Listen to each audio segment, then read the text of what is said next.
বিহারে বিধানসভা নির্বাচন, তার আগে ভোটার তালিকা পরিমার্জন করতে শুরু হয়েছে স্পেশাল ইন্টেন্সিভ রিভিশন, যাকে সংক্ষেপে বলা হচ্ছে SIR, বাংলায় বিশেষ নিবিড় সমীক্ষা।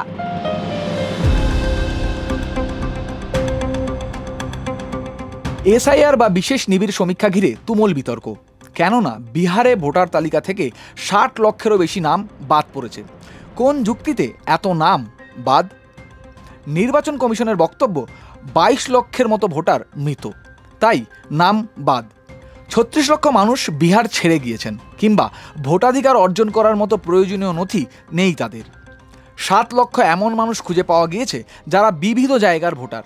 গরমিল রয়েছে কিংবা নথি সন্দেহজনক এমন প্রত্যেকের নাম বিহারের ভোটার তালিকা থেকে ছেঁটে ফেলেছে নির্বাচন কমিশন।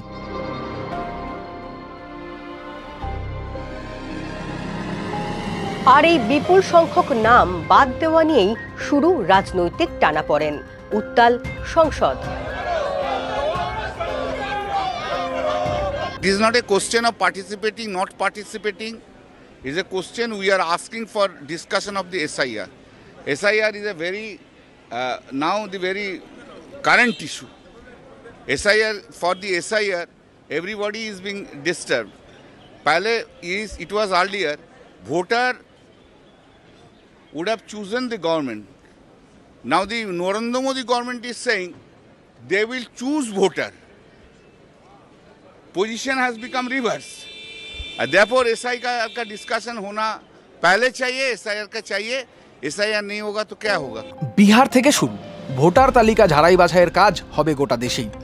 ভোটার তালিকায় নাম যাচাইয়ের ক্ষেত্রে 11টি নথির কথা বলেছে নির্বাচন কমিশন। সেগুলি হলো সরকারি কর্মচারী হলে তার প্রমাণপত্র, 1987 সালের 1 জুলাইয়ের আগে যে কোনো সরকারি নথি, ব্যাংক, পোস্ট অফিস এবং LICর মতো নথিও গ্রাহ্য হবে, জন্মের শংসাপত্র, বৈধ পাসপোর্ট, বিশ্ববিদ্যালয়ের শংসাপত্র যেখানে জন্মের সাল উল্লেখ রয়েছে, রেসিডেন্সিয়াল সার্টিফিকেট, SC ST কিংবা OBC সার্টিফিকেট, NRC অর্থাৎ জাতীয় নাগরিক পঞ্জিতে নাম থাকার নথি, রাজ্য সরকারের ফ্যামিলি রেজিস্টার এবং রাজ্য সরকারের ফ্যামিলি রেজিস্টার সহ দলিল পর্চার মতো সরকারি শিলমোহরপ্রাপ্ত জমি বা বাড়ির নথি।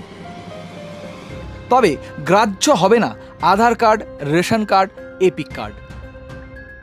সুপ্রিম কোর্টের একাধিক মামলায় SIR প্রক্রিয়ায় আধার, রেশন এবং এপিক কার্ডের অন্তর্ভুক্তিকরণের পরামর্শ দেওয়া হলেও নির্বাচন কমিশন তা মানেনি। সোমবার 28 জুলাই এ নিয়ে শুনানি হয়। আদালত বিশেষ নিবিড় সমীক্ষার উপর এখনো পর্যন্ত কোনো স্থগিতাদেশ দেয়নি। কমিশনের এই সমীক্ষা নিয়ে কতটা উদ্বিগ্ন সাধারণ মানুষ? বিহারে 2003 সালে শেষবার SIR হয়, সেখানে যাদের নাম রয়েছে তা থেকে যাবে। পশ্চিমবঙ্গে এই সমীক্ষা হয় 2002 সালে, সেক্ষেত্রে এ রাজ্যেও ওই একই নিয়ম প্রযোজ্য হবে।